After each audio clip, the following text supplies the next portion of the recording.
student-led startups. Connect with investors. Various internship opportunities. KL, deemed to be university. ముందుగా RTV ప్రేక్షకులకు జై భీమ్. నిజంగా ఈరోజు ఒక పండగ వాతావరణం ఉంది. ఇక్కడ సంక్రాంతి కొంత లేట్గా వచ్చిందన్నట్లుగా ఉంది ఈ వాతావరణం చూస్తూ ఉంటే. ఇది డాక్టర్ బాబాసాహెబ్ అంబేద్కర్ గారి యొక్క విగ్రహం, స్టాచ్యూ ఆఫ్, ఇది symbol of knowledge doctor B R Ambedkar గారు. అంటే మరి 206 అడుగులతో మరి ఆంధ్రప్రదేశ్లో ఎక్కడ భారతదేశంలో ఎక్కడ లేని విధంగా డాక్టర్ బిఆర్ అంబేద్కర్ గారి విగ్రహాన్ని ఏర్పాటు చేయడం నిజంగా మాకు చాలా సంతోషకరమైనటువంటి విషయము. ఎందుకంటే యావత్ ప్రపంచ దేశాలే బాబాసాహెబ్ అంబేద్కర్ గారిని ఒక సింబల్ ఆఫ్ నాలెడ్జ్గా, ప్రపంచ దేశాలే ఒక మహాజ్ఞానిగా గుర్తించారు. ప్రపంచంలో మేధావులు ఎంతమంది అని చెప్పేసి సెర్చ్ చేసినప్పుడు కొలంబియా యూనివర్సిటీ మరి మొట్టమొదటి స్థానంలో డాక్టర్ బిఆర్ అంబేద్కర్ గారు ఉన్నారు. మరి యావత్ ప్రపంచంలో ఎక్కువ విగ్రహాలు ఎవరున్నాయంటే అది డాక్టర్ బిఆర్ అంబేద్కర్ గారివే. మరి అంత ప్రజాదరణ ఉన్నటువంటి, అంత స్ఫూర్తిదాయకమైనటువంటి వ్యక్తి యొక్క మహానిర్మాణాన్ని ఇక్కడ చేపట్టడం నిజంగా మాకందరికీ కూడా సంతోషం. గౌరవ ఆంధ్రప్రదేశ్ ముఖ్యమంత్రి శ్రీ వైఎస్ జగన్మోహన్ రెడ్డి గారికి మా నిండు మనసుతో కృతజ్ఞత తెలియజేస్తున్నాము. Thank you. ఇది దళితులకు ఒక పండుగ దినంగా, ఎస్సీ ఎస్టీ బీసీ మైనార్టీలకు పండుగ దినంగా మేము తెలియజేస్తూ ఉన్నాము, జరుపుకుంటూ ఉన్నాము. Thank you. జై భీమ్. నంద్యాల జిల్లా మాల మహానాడు రాష్ట్ర ప్రధాన కార్యదర్శిని. ముఖ్య ఉద్దేశం ఏంటంటే ఓన్లీ ఎస్సీలు అంటే 61 ఉపకులాలు ఉన్నాయి ఎస్సీలలో. ఆ 61 ఉపకులాలకే మాత్రమే కాదు డాక్టర్ బిఆర్ అంబేద్కర్ సామాజిక వర్గాలంటే ఓన్లీ ఒక ఎస్సీ ఎస్టీ బీసీ మైనార్టీలే కాదు. దీంట్లో బడుగు బలహీన వర్గాలంటే రెడ్డి సామాజిక వర్గంలో కుక, అంటే పేదవాళ్ళు ఎవరైతే ఉన్నారో వారు కుక ఈ సామాజిక వర్గానికి అర్హులే. కానీ రెడ్డి సామాజిక వర్గం మేము గొప్పలము అది ఇది అనుకుంటున్నారు. అది కాదు. బడుగు బలహీన వర్గాలంటే ఎస్సీలలో కాకుండా బీసీ, ఓసీ అన్ని కులాలలో వీళ్ళు ఉన్నారు కనుక, వెనకబడిన తరగతి వాళ్ళు కనుక ఇలాంటి నాయకుడిని ప్రపంచానికి తెలియవచ్చేటట్టుగా ఈ ప్రభుత్వాలు చేసినాయి. కాబట్టి మేము కృతజ్ఞతలు తెలుపుతున్నాము. కనుక ఇలాంటివి ఆయన స్ఫూర్తి జరుపుకోవాలంటే, ఆయన అడుగుజాడలు నడుచుకోవాలంటే ప్రతి ఊళ్ళో ఒక విగ్రహ ఆవిష్కరణ చేయాలని ఈ ప్రభుత్వాలకు మేము డిమాండ్గా చేస్తున్నాం. ఈ సందర్భంగా భారీ విగ్రహం ఈరోజు ఆవిష్కరణ కాబోతుంది. సీఎం జగన్మోహన్ రెడ్డి చేతుల మీదుగా సాయంత్రం ఆవిష్కరణకు నోచుకోబోతుంది. ఎలా అనిపిస్తుంది మీకు? మాకు చాలా సంతోషకరమైన వార్త ఇది. ఆంధ్రప్రదేశ్ ముఖ్యమంత్రి జగన్మోహన్ రెడ్డి గారు అసలు కుల మతం లేకుండా అందరినీ సమానంగా, ఎస్సీస్ అయితే చాలా సంతోషపడుతున్నారు. ఈరోజు మన ఆంధ్రప్రదేశ్లో ప్రతి ఒక్క ఎస్సీ కూడా గర్వించుకోవాల్సినటువంటి దినం ఈరోజు. మరి ఏ ప్రభుత్వం కూడా ఇదే మొదటిసారిగా, అందులో విజయవాడ అనేది చాలా ముఖ్యమైన పట్టణము మన ఆంధ్రప్రదేశ్లోనే.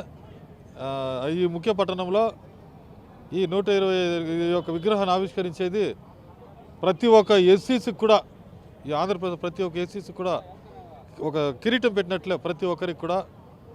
ఆ తర్వాత మరి ఈ యొక్క ప్రాంతంలో ఉన్నటువంటి లీడర్స్ మా చిత్తూరు పట్టణంలో ముఖ్యంగా విజయానంద రెడ్డి మాకు అన్ని విధమైన సౌకర్యాలు చేసి మమ్మల్ని ఈరోజు ఇక్కడికి రప్పించడానికి ఆయన కృషి చేశారు. అందులో కొరకు కూడా ఆయనకు వందనములు. మరి ముఖ్యంగా మీ యొక్క ఈ విగ్రహానికి చూడడానికి మాకు చాలా సంతోషకరంగా ఉంది. మరి ముఖ్యమంత్రి జగన్మోహన్ రెడ్డి గారికి మా హృదయపూర్వమైన కృతజ్ఞత తెలుపుకుంటూ ఈ అవకాశం మీ టీవీ వారికి కూడా కృతజ్ఞత తెలుపుకుంటాను. కడప జిల్లా అన్న మాది, బద్వేల్ తాలూకా. అక్కడి నుంచి వచ్చినాం అదే పనిగా. అంటే విగ్రహం, ఇంత భారీ విగ్రహం ఆంధ్రప్రదేశ్లో మొదటిసారి. ఏ విగ్రహాలు ఇంత హైట్లో లేవు, దేవుడి విగ్రహాలు కానీ ఇతర రాజకీయ పార్టీ నాయకుల విగ్రహాలు కూడా లేవు. అంబేద్కర్ విగ్రహం దాదాపు 125 అడుగుల ఎత్తులో ఈరోజు ఆవిష్కరించబోతున్న జగన్మోహన్ రెడ్డి. ఎలా అనిపిస్తుంది? చాలా గొప్పగా అనిపిస్తుంది. బడుగు బలహీన వర్గాలకు ఆశాజ్యోతి ఆయన. అలాంటి వ్యక్తి, గొప్ప వ్యక్తి గారి విగ్రహం ఉండడం వల్ల చాలా గొప్ప సంగతి. ఆయన అంబేద్కర్ గారు అంటే ఒక కులానికి, ఒక వర్గానికి, ఒక మతానికి చెందిన వ్యక్తి కాదు. అన్ని కులాలకు, అన్ని వర్గాలకు చెందిన వ్యక్తి కాబట్టి అందరూ సంతోషిస్తున్నారు. ఒకే బడుగు బలహీన వర్గాలతో పాటు మిగతా వాళ్ళందరూ కూడా సంతోషిస్తున్నారు. అంటే దాదాపు ఇది రాజకీయ ఎజెండాగా ఎన్నికల దగ్గర పడుతున్నా కూడా రాజకీయ ఎజెండాగానే అంబేద్కర్ విగ్రహ ఆవిష్కరణ జరుగుతుందంటూ కొంతమంది సోషల్ మీడియాలో మాట్లాడుతున్నారు. దాన్ని ఎలా చూస్తారు? ఇంతకు ముందు కూడా ఎలక్షన్లు అన్నీ చాలా ఉన్నాయి కదా. చంద్రబాబు నాయుడు పీరియడ్లో అప్పుడే 15 సంవత్సరాలు, ఆయన 14 సంవత్సరాలు సీఎంగా ఉన్నాడు కదా. అప్పుడు కూడా రాజకీయాలు ఉన్నాయి కదా. మరి అప్పుడు ఎందుకు పెట్టలేకపోయినాడు ఆయన? పోయినసారి 5 సంవత్సరాలు కూడా ఆయన ముఖ్యమంత్రిగా ఉన్నాడు కదా, ఇదే అమరావతిలో, ఇక్కడే. మరి ఇక్కడ కూడా పెట్టొచ్చు కదా, ఇదంతా చేసిండొచ్చు కదా, మరి ఎందుకు చేయలేదు? మరి రాజకీయ ఎజెండా చేయాలంటే ఆయన కూడా రాజకీయ లబ్ధి పొంది బడుగు బలహీన వర్గాల ఆశజ్యోతి కదా, ఆయన పోయి పెట్టి అందరి ఓట్లు ఆయన కూడా కుమ్మరించవచ్చు కదా. ఆయన అనుకోలేదు, మరి ఆయన చేసుకోలేదు. మరి ఈయన రాజకీయాలు పులుముతున్నారు, కావాల్సిన ప్రతిపక్షాలు అట్లా ఆరోపిస్తున్నాయి అంతే. ఇది రాజకీయాలకు వ్యక్తిని కాదు.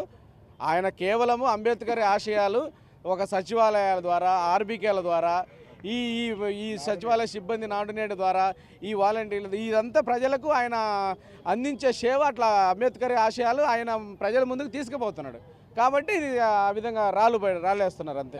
నమస్తే, నా పేరు అమర్నాథ్. కడప డిస్టిక్ నుంచి బద్వేల్ నుంచి వచ్చాము. ఎందుకు వచ్చామంటే ఇంత గొప్ప కార్యం జరుగుతున్నప్పుడు ఇక్కడికి రావడం అనేది మా ధర్మం. ఎందుకంటే జగన్మోహన్ రెడ్డి గారు చేస్తున్నటువంటి పేదల పట్ల నిజమైన సామాజిక న్యాయాన్ని ప్రజలకు అందిస్తున్నారు. అంటే ఇప్పుడు భారతదేశం స్వతంత్రం వచ్చినప్పటి నుంచి అంబేద్కర్ గారు భారత రాజ్యాంగం రచించినప్పటి నుండి కూడా భారతదేశంలోనే ఏ రాజకీయ వ్యక్తి కూడా ఇంత గొప్పగా ప్రజల పట్ల అంబేద్కర్ గారి కలల కన్నా ఆ సామాజిక న్యాయాన్ని ఇంతవరకు ఏ రాజకీయ నాయకుడు భారతదేశంలోనే ఎవరు చేయలేదు, ఎవరు మొదలు పెట్టలేదు కూడా.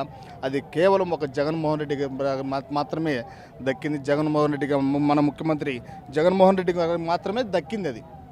అది చాలా గొప్ప విషయం. ఎందుకంటే ఇప్పుడు చూసుకుంటే నాడు నేడు విషయంలో కానీ, సచివాలయ వ్యవస్థ కానీ, ఆర్బీకేల వల్ల కానీ, ఆరోగ్యశ్రీ కార్డుల వల్ల కానీ ఇది ఖచ్చితంగా పేద ప్రజలకు చాలా ఎంతో ఉపయోగపడుతుందంటే ఇదే న్యాయాన్ని, సామాజిక న్యాయాన్ని రాజకీయ పరంగా చూసుకున్న ఈయన ఇప్పుడు ఒక మంత్రులు కానీ ఎస్సీ ఎస్టీ బీసీ మైనార్టీలకు ఎంత ప్రాధాన్యత ఇస్తున్నారో, ఎంత వాళ్ళను డెవలప్మెంట్ చేస్తున్నారో, ఎడ్యుకేషన్ పరంగా పిల్లలకు ఎంత ఈ విధంగా గొప్పగా చేస్తున్నారో అనేది ఈ అంబేద్కర్ గారి రాజ్యాంగాన్ని తూచా పాటించే వ్యక్తి జగన్మోహన్ రెడ్డి గారు. కాబట్టి ఇంత గొప్ప కార్యక్రమాన్ని చేస్తున్నప్పుడు మేము రాకుంటే బాగుండదని వచ్చినాము. ఇంత దూరం చాలా సంతోషంగా ఉందండి. ఇప్పుడు మా జిల్లా నుంచి ఒక 20 బస్సులు వచ్చినామండి. ఒక్కొక్క బస్సుకు వచ్చేసి 50 మంది పైనే వచ్చినాం. అంటే ప్రభుత్వం బస్సులు పెట్టిందా లేదా మీ సొంతంగా? లేదండి మేము అక్కడ ఉన్న వాళ్ళు గ్రౌండ్ లెవెల్ మేమంతా మాట్లాడుకొని కమ్యూనికేట్ పరంగా వచ్చేసామండి ఇక్కడికి. 125 అడుగుల భారీ విగ్రహాన్ని ఆవిష్కరించబోతున్నారు జగన్మోహన్ రెడ్డి. దాదాపు తెలంగాణ కూడా దాదాపు 125 అడుగుల విగ్రహాన్ని ఏర్పాటు చేశారు. ఇక్కడ కూడా అదే స్థాయిలో విగ్రహాన్ని ఏర్పాటు చేయడం, ఈ పార్కు లేదా సందర్శన ఇవన్నీ ఎలా అనిపిస్తుంది? అంటే విజయవాడలో మెయిన్ రోడ్లో భారీ విగ్రహాన్ని ఏర్పాటు చేయడం ఎలా అనిపిస్తుంది? చాలా సంతోషం అనిపిస్తుంది. ఎందుకంటే ఈరోజు ఎస్సీ ఎస్టీ బీసీలు మైనార్టీలు ఆయన రచించిన రాజ్యాంగం వల్లే కాస్తో కూస్తో రాజకీయంగా, ఆర్థికంగా, సామాజికంగా ఎదుగుతున్నారు. అటువంటి పరిస్థితుల్లో ఎప్పుడో జరగాల్సిన పనులు ఇవన్నీ. ఆయన్ని స్ఫూర్తిగా ఎస్సీ ఎస్టీ బీసీ ముఖ్యమంత్రులు ఉన్న కాడ కూడా ఇంత పెద్ద విగ్రహం ఏర్పాటు కాలేదు. ఈరోజు జగన్మోహన్ రెడ్డి గారు ఆయన స్ఫూర్తితో ఎస్సీ ఎస్టీ బీసీ మైనార్టీలకు రాజకీయంగా, ఆర్థికంగా, సామాజికంగా పైకి రావాలని చెప్పేసి ఆయన ప్రయత్నాలు రాజకీయంగా పదవులు ఇస్తూ నామినేటెడ్ పోస్టులు అయితేనేమి అందరికీ దీన్ని మన అంబేద్కర్ గారి సూచనలు, ఆశయాలు పాటిస్తూ వారికి న్యాయం చేస్తున్నాడు. కాబట్టి ఈ స్ఫూర్తి రాబోయే రోజుల్లో అందరికి కలగాలని చెప్పేసి ఈ విజయవాడ నడిబొడ్డున ఇంత భారీ ఖర్చుతో ఇంత పెద్ద ఎత్తున విగ్రహం ఏర్పాటు చేయడం ఎస్సీ ఎస్టీ బీసీ మైనార్టీలకు చాలా సంతోషం. అంటే జగన్మోహన్ రెడ్డి ప్రభుత్వం వచ్చిన తర్వాత ఎస్సీ ఎస్టీ సప్లా నిధులు ఆపేసింది అని చెప్పి ప్రతిపక్షాలు విమర్శిస్తున్నాయి. విగ్రహాలు పెడితే ఎస్సీలకి న్యాయం జరగదంటూ కూడా మాట్లాడుతున్నారు. వాళ్ళు లెక్కలు తీసుకోమనండి. ఎస్సీలకు ఎస్టీలకు బీసీలకు గతంలో ఎంత మేలు జరిగింది చంద్రబాబు పాలనలో, ఈ 5 సంవత్సరాల్లో ఎస్సీ ఎస్టీ బీసీ మైనార్టీలకు ఎన్ని నిధులు కేటాయించారు అనేది రికార్డు పరంగా కూడా ఎక్కువ నిధులు ఈ జగన్మోహన్ రెడ్డి గారి హయాంలోనే. అంటే వాళ్ళు ఏదో సబ్ ప్లాన్ అని పెట్టి కొద్దిమంది ఎస్సీలకే, ఒక ఊర్లో ఒకరిద్దరికి, ఒక గ్రామంలో బీసీలకు ఒకరిద్దరికి, బీసీ కార్పొరేషన్ అంటూ ఎస్సీ కార్పొరేషన్ అంటూ ఒకరిద్దరికి ఇచ్చేవాళ్ళు. కానీ ఈరోజు ప్రతి అర్హులైన ప్రతి ఎస్సీ మహిళకు ప్రతి ఎస్సీలకు ఈ పథకాలన్నీ ద్వారా అనేక లబ్ధి ఎస్సీ ఎస్టీ బీసీలు లబ్ధి పొందారనేది నిజం. భారతదేశ రాజ్యాంగంలో భారతదేశ రాజ్యాంగానికే రాసి ఆయన భారతదేశంలోనే ఒక ముద్దు బిడ్డగా అంటే అట్టడుగు వర్గాల నుంచి కానీ తర్వాత ఉపకులాల నుంచి కానీ SC ST BC minority total భారతదేశంలో ఏ ఏ కులాలకు ఏ ఏ వర్గానికి భవిష్యత్ దాన్ని నిర్ణయించి రాసినటువంటి మహానుభావునికి ఎస్సీ వర్గాల్లోనే ఎందుకు పెట్టాలా? నడి రోడ్డున ఇప్పుడు నడి బొడ్డున ఢిల్లీలో కూడా పెట్టేదానికి కూడా అవకాశాలు ఉన్నాయి. అది వాళ్ళు చేయలేకపోతున్నారు కానీ జగన్మోహన్ రెడ్డి చేశారు కాబట్టి నేనైతే జగన్మోహన్ రెడ్డికి కృతజ్ఞతలు తెలుపుతున్నాను. విగ్రహము నడిబొడ్డున విజయవాడలో పెట్టడానికి రాజకీయంగా ఏదైనా విమర్శించేదానికి కానీ ఒక పద్ధతి అనేది ఉంటుంది. ఎస్టీ కాలనీలో వాళ్ళు ఉండాలా, ఎస్టీ కాలనీలో పెట్టాలనేది ఏం లేదు. ఒక మంచి రాజ్యాంగ నిర్మాత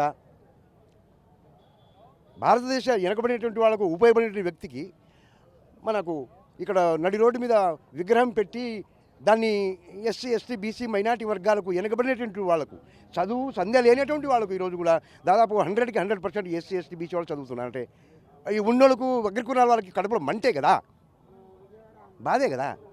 మేము పైకి రావడం వాళ్ళకి ఇష్టం లేదు, మా ఇట్లా విగ్రహాలు ఉండడం వాళ్ళకి ఇష్టం లేదు. అందుకని నేనైతే దీన్ని ఖండిస్తున్నా. ఏదన్నా కానీ రాజకీయ పార్టీ ఏమైనా ఉండొచ్చు కానీ వాళ్ళని స్ఫూర్తి తీసుకొని ముందుకు నడపాలా. 100కి 70-80 మంది ఈ ఉపకులాలు ఉన్నాయి, ఎస్సీ ఎస్టీ బీసీలు ఉన్నాయి. అగ్రవర్ణాలు ఏమన్నా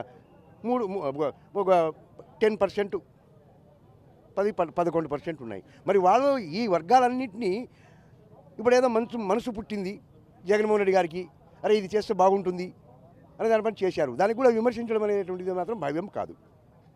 రాజకీయం ప్రతి దాంట్లో చేయకూడదు. ఇప్పుడు మీరేమన్నారు ఎస్సీ ఎస్టీలకు సప్లాన్ నిధులు అనేది. సప్లాన్ నిధులు అయితే నేను కూడా కాంగ్రెస్ గవర్నమెంట్లో పనిచేశా, తెలుగుదేశంలో కూడా నేను ప్రతిపక్షంలోగా ఉన్నా. ఎస్సీ కార్పొరేషన్ బీసీ కార్పొరేషన్లో ఎంతమంది లబ్ధి పొందినారు గ్రామాల్లో మీరు ఎంక్వైరీ చేయండి. అంటే కాంగ్రెస్ గవర్నమెంట్లో కానీ తెలుగుదేశం గవర్నమెంట్లో కానీ ఇప్పుడు ఎంతమంది లబ్ధి పొందుతున్నారు.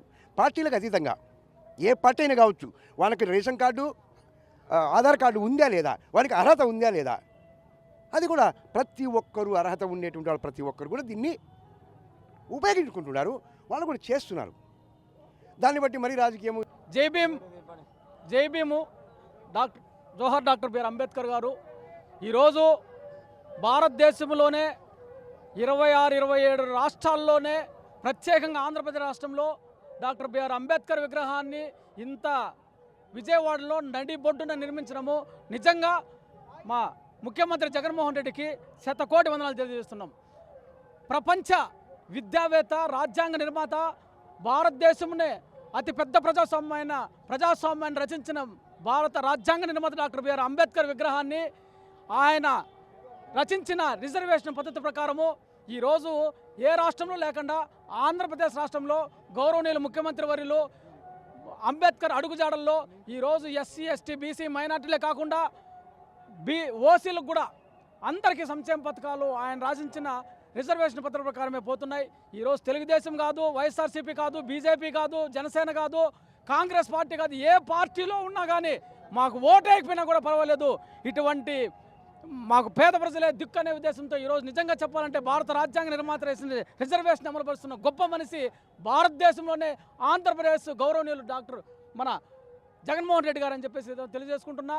మరిన్ని వీడియోస్ కోసం ఛానల్ ని సబ్స్క్రైబ్ చేయండి, లేటెస్ట్ అప్డేట్స్ కోసం వాట్సాప్ ఛానల్ ని ఫాలో చేయండి అండ్ లింక్ డిస్క్రిప్షన్ లో ఉంది.